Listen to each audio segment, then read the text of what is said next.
आगे बढ़ते हैं। प्रदेश सरकार के अल्पसंख्यक कल्याण मंत्री दानिश आजाद अंसारी ने कई मुद्दों को लेकर जी मीडिया से खास बातचीत की है। इस दौरान उन्होंने इंडिया गठबंधन, अखिलेश यादव समेत कई मुद्दों पर चर्चा की। क्या कुछ कहा दानिश आजाद अंसारी ने, सुनिए। यूपी सरकार में मंत्री दानिश आजाद अंसारी जी इस वक्त हमारे साथ हैं। अखिलेश यादव ने कहा कि हम गठबंधन के साथ तो चुनाव लड़ेंगे, जिनको रहना हो रहो, जिनको जाना हो चले जाओ। तो ऐसा कहने से गठबंधन मजबूत होगा या कमजोर होगा? देखिए, इंडिया अलायंस गठबंधन मजबूत कब था? इंडिया अलायंस गठबंधन तो एक कमजोर नींव पे तैयार की गई एक जर्जर इमारत थी, जो पहले दिन से ही धराशायी हो रही है।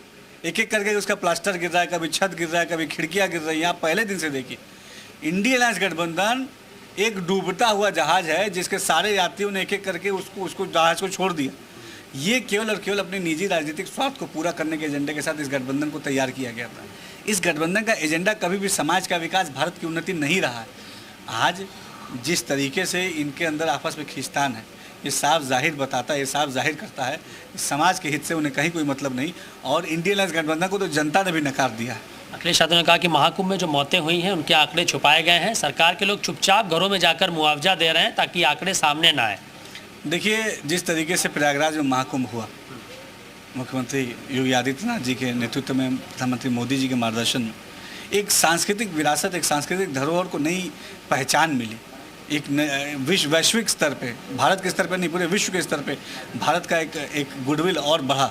इससे समाजवादी पार्टी परेशान है। समाजवादी पार्टी को कोई भी समाज के लिए अच्छी चीज़ होती है तो उसको हजम नहीं होती, और इस तरीके की बातें करके केवल और केवल जनता को गुमराह करना समाजवादी पार्टी का एजेंडा है। समाजवादी पार्टी एक टीम तैयार कर रही है कि जो विधानसभा चुनाव से पहले जो वोटर लिस्ट है मुस्लिमों की, उस पर निगरानी की गई, क्योंकि आरोप लगाते हैं कि मुस्लिम यादव जो उनके कोर वोट बैंकर हैं वो कहीं ना कहीं भारतीय जनता पार्टी या फिर जो यूपी सरकार या केंद्र सरकार उनका नाम लिस्ट से गायब कराने का काम करती है। तो वो उसकी निगरानी करेंगे और कह रहे हैं कि जो बीजेपी के फर्जी वोटर हैं उनका नाम कटवाएंगे। देखिए, समाजवादी पार्टी, ये पैटर्न है, आप पैटर्न को समझिए।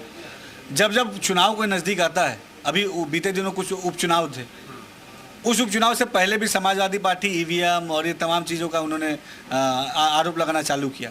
क्योंकि जब धरातल पे, ग्राउंड पे समाजवादी पार्टी के नेता जा रहे हैं, वो आके जब रिपोर्ट यहाँ देते होंगे अपने ऊपर के नेताओं को, तो बताते होंगे कि नीचे समाजवादी पार्टी को एक सिरे से जनता ने नकार दिया है। तो 27 का भी परिणाम समाजवादी पार्टी को मालूम चल गया है कि जो परिणाम 17 का और 22 का रहा उत्तर प्रदेश में, वही परिणाम 27 में भी आने वाला है। यानी फिर से हमारी सरकार रिपीट होने वाली है। इसीलिए समाजवादी पार्टी ऐसी बेबुनियाद बातें करके जनता को जो है भ्रमित करना चाहती है। देखिए, अब जनता समाजवादी पार्टी के एजेंडे को समझ चुकी है, इसीलिए वो हताश और निराश है। इसी वजह से बेबुनियाद बातें करते हैं, ऐसा कहना मंत्री दानिश आजाद अंसारी का। कैमरा पर्सन यशराज के साथ मयूर शुक्ला, जी मीडिया, लखनऊ।